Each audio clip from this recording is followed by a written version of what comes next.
KO。他是比死神方便还要勇猛10倍的中国搏击小将，冲上擂台，两腿一吸，打得日本冠军落荒而逃，嗷嗷惨叫，就连评审员都忍不住的呐喊，揍得漂亮过瘾。大家注意看，这可不是什么动物表演，而是日本狂人迈着六亲不认的步伐走入比赛现场。日本选手疯疯癫癫的也就算了，还一副特比邋遢的样子，使得台下观众议论纷纷，都在质疑这就是在日本称王称霸的空手道冠军吗？不过按照资料来看，他的确实力非凡，不仅能在职业擂台拿到空手道冠军，还凭借超强实力进入日本踢拳领域排名前5。虽说日本狂人来势汹汹，野心十足，妄想带领小弟称霸中国拳坛，但是中国军人拳王周志鹏的大弟子周兴可不会让他轻易得逞。周兴小年纪敢打敢拼，还完美继承了周志鹏的机智头脑与战术打法，再加上周兴本人嫉恶如仇，有着为国争光的决心，今晚的日本选手将会体验到职业生涯最惨烈的挨揍经历。好了，废话不多说，让我们看看周兴的表现究竟如何。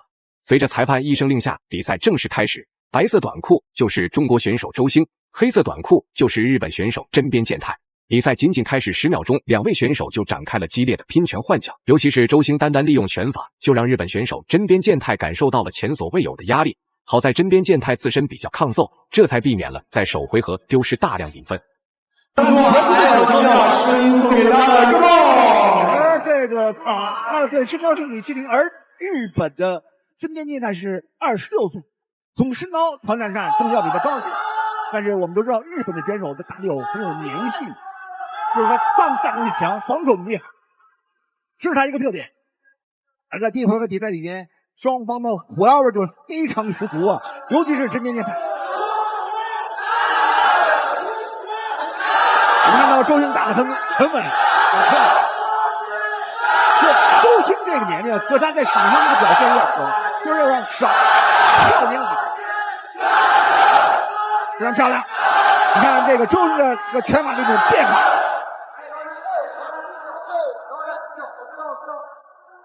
今天这场比赛很有看点，而且可以看到日本的这台针边健太啊，从我们拿到资料来看，他以前在日本练过空手道，有过空手道的基础。两个高飞上头，我们看这个周兴在这个距离感的控制上。周兴在比赛中并不想高速移动浪费体力，只是站在原地处于防守反击，应对针边健太的进攻。不过看着针边健太的进攻意图特别明显，就是为了在比赛中强势压制周兴，争夺比分。再次也不得不承认，针边健太这家伙实力出众，野心十足，处于客场作战，打得还这么勇猛，周兴的处境也在短时间处于危险局势。而我们也看到周兴的这个拳法的线路，它是上勾加后直，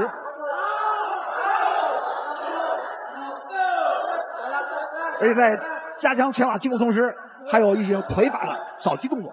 作为一种过渡。主要攻手段，我们现在看到这个日本的针边健太开始打反击，只要你周兴把进攻方案，我就打反击。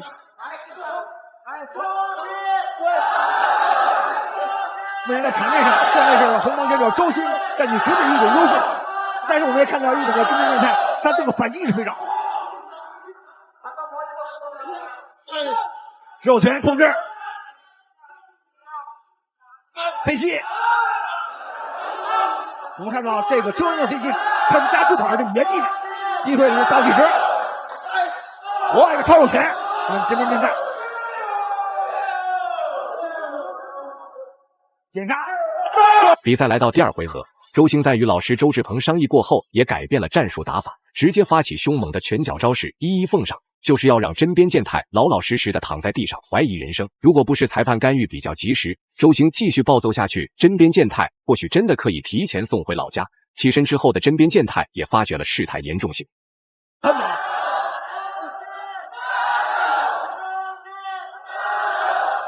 在第二回合比赛里面，现在周兴有意识把比赛节奏控制，因为第一回合冲的太猛，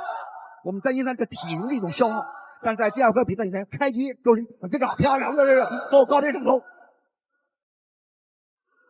原地飞膝，这个正方控制。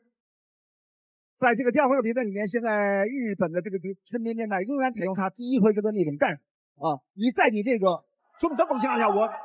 防守，但一旦你节奏放慢之后，我打断你，加强我的一种进攻的一种。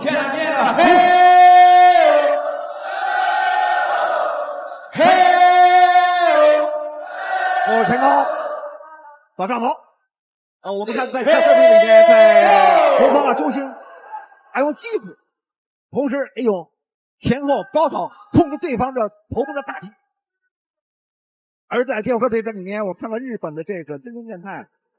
拿到大量比赛点数之后的周星，原本可以继续猛攻压制对手，可是周星却表现得异常沉稳冷静。只要真边健太没有主动进攻的意图，周星绝对不会打出凶猛反击。这么来看，周星并不属于激进派打法可刚可柔。然而真边健太看到这一幕，也是在有点愤怒，自己一回合的努力就是为了扩大比分，结果却被中国选手打得如此狼狈，难以收场。这种虚晃动作，因为他毕竟这个真边健太身材身高1.62米，而且他也是从这个52公斤然后升上来。我们现在看到周星这个圈节奏组合打得很轻巧，在这种节奏的这个控制上，现在周星控制一种掌握了一种绝对的主动。而这一回合，第二回合，周星要比第一回合打得更加的稳健，说打得很清晰，强调这种有效的打。然后裁判慢慢间告诫这个周星，你的扫踢动作应该再高点啊！刚才有画着对方刚步这表现，利用一种口头的告诫。当然，在第二个对阵里面，双方的进攻的节奏都在放慢的原因，都是双方体力很大。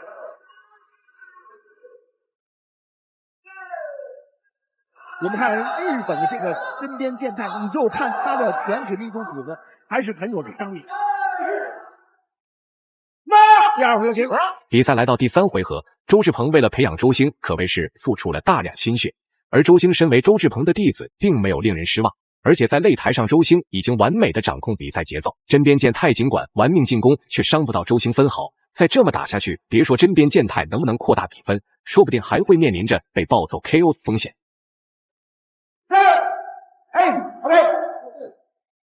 刚才那个周星的分析非常的准确。因为毕竟这个真边健太身高是1.62米，而这个周星身高1.7厘米，对方高出有8公分，有这种身高优势，所以对方在这地方进攻中，推进进攻还是很奏效。这样的话，周星的这种优势就更加的明显。现在周星想用飞鞋来打击对手，但是体能下降之后，他的发不上力了。又一个大摆拳起来，前摆。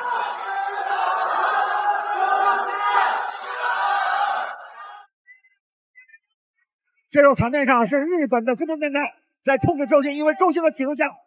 非常明显，还有最后的10秒，周星坚持住。在第3回合比赛里面，红方选手周星曾经用臂重击过真边健太，被他强敌。全场结束，这样的话就应该赢得这场。最后公布比赛结果，周星实至名归，赢下了比赛最终胜利。大家认为周星本场比赛表现如何呢？欢迎在评论区留言讨论，我们下期再见。